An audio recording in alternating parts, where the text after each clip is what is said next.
We're going to be talking about unconscious bias. My mic is feedbacking a little bit here, I think. We're going to be talking a lot about unconscious bias. Does everybody know what unconscious bias is? Just nod.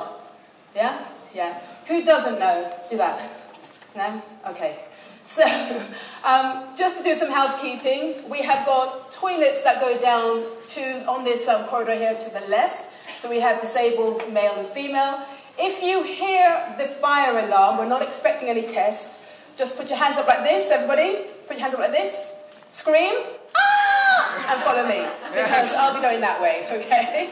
But there is another one there over there, and the fire alarm's over there. Anywhere where you see the green screen and a guy going like this, that's a fire exit. So, but I'll be going out the doors. Now, unconscious bias is something that we've heard in the news quite a lot of times throughout the last year or so, and it's become even more prevalent. And one of the reasons why is because a lot of industries, a lot of businesses feel that they are in this place where we are blocking talent because of our unconscious bias. And what I believe is that for the longest time, not only have we blocked talent, we've blocked genius. We've blocked this amazing type of talent that could evolve ourselves as the human race because of our unconscious bias. And it seems now, in the 21st century, that it's time to look at it. Now, we're not here to actually change the way you do things, change the way you think. We're not here to force anything upon you. What we're here is to have a dialogue, because we cannot change the nature of the beast if we don't know what it looks like. Yes or yes? Yes. Right. So what we want to do today is to know that this place is a safe place to talk, okay? There is no kind of like funny things going on. We're here to actually create change. And sometimes, and some things that I'm going to show you may make some of you feel a little uncomfortable. Is that okay, yes or yes? Yeah? Because in order to make change, you will feel uncomfortable. Change always has this turbulence stuff going on. But we have to feel it first before we change it. Otherwise, if you feel nothing, I'll be very worried because you'll go away and think, that's a nice little speech. But what we want to do here is actually create a call to action. And my view is this, that no first-class nation can afford to produce a race of mongrels. And that is what we're doing. Sooner or later, that's going to come back on the children. Those children are unfair hostages to the future. It's unfair on the children, it's unfair on the nation. It's one of the reasons why France is a third-class nation today. Too much mixed blood. Look at the other angle. The black man, and I refuse this humbug of talking about the coloured man, he's black and we're white. And won the Vlogstar Challenge, which was a program that was put out by Media Trust and Jack Petrie, YouTube and Evening Standard this year at BAFTA. So give him a round of applause for that. So you're going to be looking at the interview style. Now, those of you who interviews other people in the workplace, who interviews? Very few of you? HR? Yeah. So he's looking at it from the interviewer's point of view and what could be going through your mind. Because I've interviewed quite a lot of people. And what goes through your mind is, will they fit in? Do they look like me? Are they going to be happy here? Are they going to leave in 6 months' time? You start to look for all these cues. Yes or yes? Yes, we do, right? Sure. So he's actually going to be displaying something very vlog style, which is about interviews.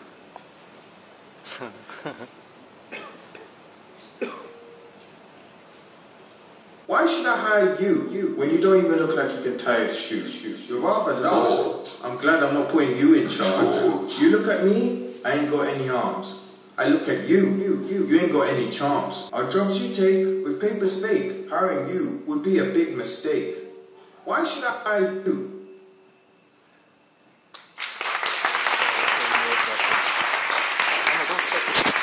He edited that all with his 1 foot. All of it. All of it. You see, what it is about talent is that talent isn't a colour, talent isn't a culture, talent isn't a tradition. It's a human condition talent. It's creative. And if we can look past our biases, then I believe that we will evolve much quicker. And we're evolving down a slippery slope right now. We look at the world, we look at what's going on with Trump and God knows whatever. It's a really, really strange and horrible world. And that's because perhaps we haven't included diversity in our businesses. We haven't included diversity in our organizations, in our programmings, in anything else that we do. We've actually tried to shut it out. And by doing that, we literally block out talent, geniuses, ideas, thought forms, excellence. We could actually be in another place right now if we had done that way back in the 1600s. But we're here now. And that's good, because now we can see that there is the beast now showing itself. And like I said, we can't slay it unless we know what it looks like, right? We all have preconceived ideas about people and things that, you know, we look around. They say never judge a book by its cover, but we do. Yeah. We absolutely do. So what Janelle wanted to show about this is that you can never know what is behind that book cover. There's something else, something more. And if we can actually start to bring that into our organizations, especially on all levels, including SMT, senior management, we will start to see a completely different world, a completely different creative industry.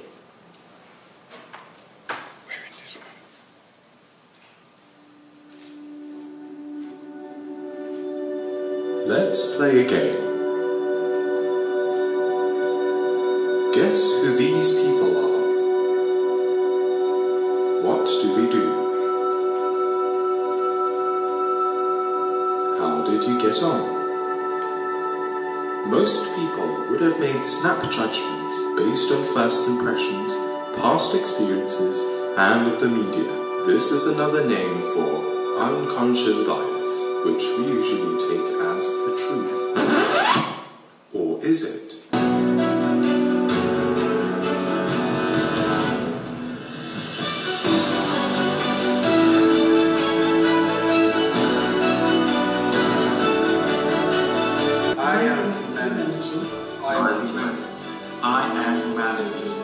We don't have to succumb to bias. Take a closer look and connect.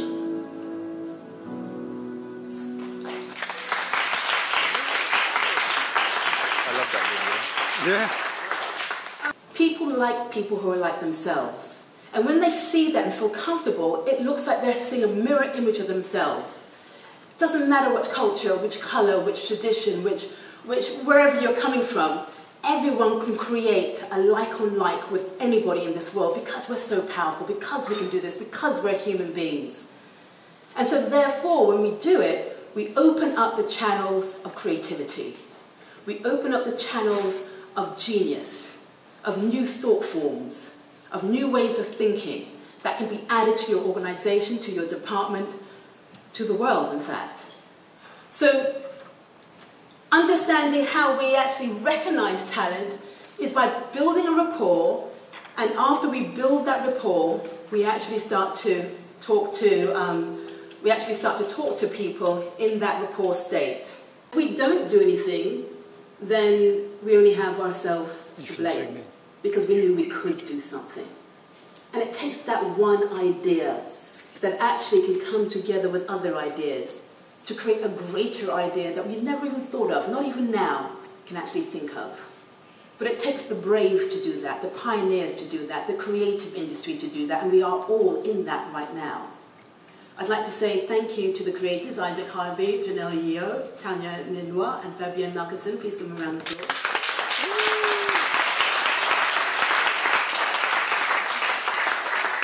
So I'm going to issue a challenge now.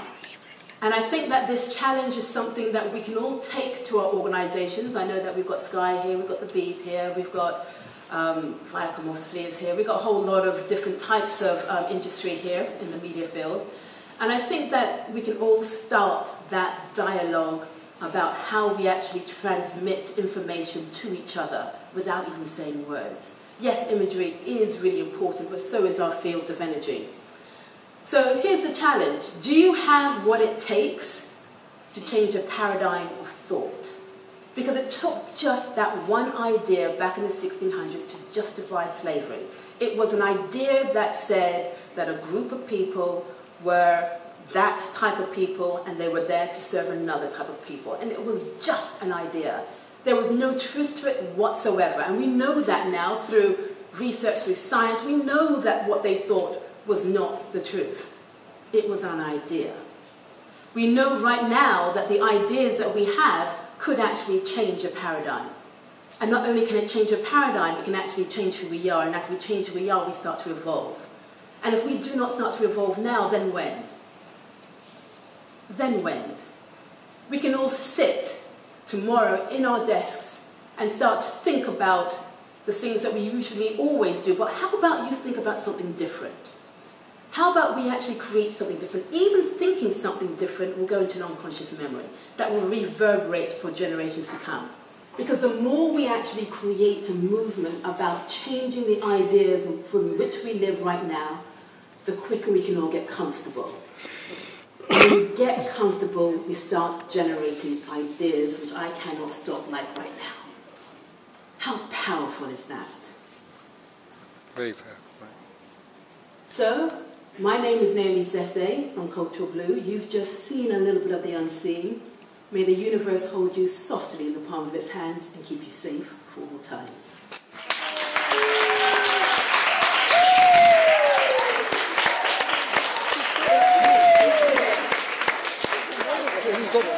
Hello everyone, so it's the next day now and the unconscious bias is over now. I think the event went very well.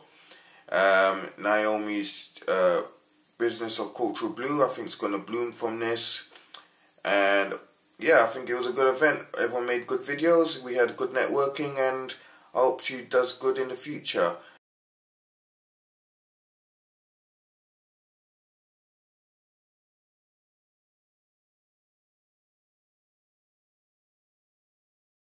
So here's the challenge. Do you have what it takes to change a paradigm of thought?